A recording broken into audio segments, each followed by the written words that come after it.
ఏ నామాన్ని జపిస్తే ఏ ఫలితం వస్తుంది? శ్రీరామ అని జపిస్తే జయం లభిస్తుంది. కేశవ అని స్మరిస్తే అనేక నేత్ర వ్యాధులు మటుమాయం అవుతాయి. దామోదరుణ్ణి జపిస్తే బంధముల నుంచి విముక్తి లభిస్తుంది.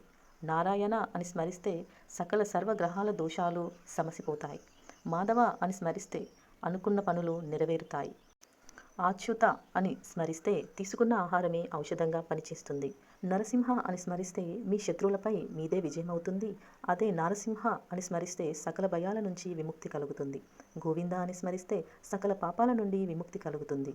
శ్రీ లక్ష్మీనారాయణలను స్మరిస్తే సకల సంపదలతో మీ గృహం కలకల్లాడుతుంది.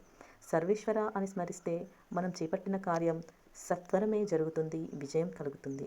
జగన్నాథ అని స్మరిస్తే సర్వ భయాలు తీరి ప్రశాంతత వస్తుంది. కృష్ణ కృష్ణ అని స్మరిస్తే కష్టాలు తొలగుతాయి. శివ శివ అని స్మరిస్తే సకలము దరిచేరుతాయి.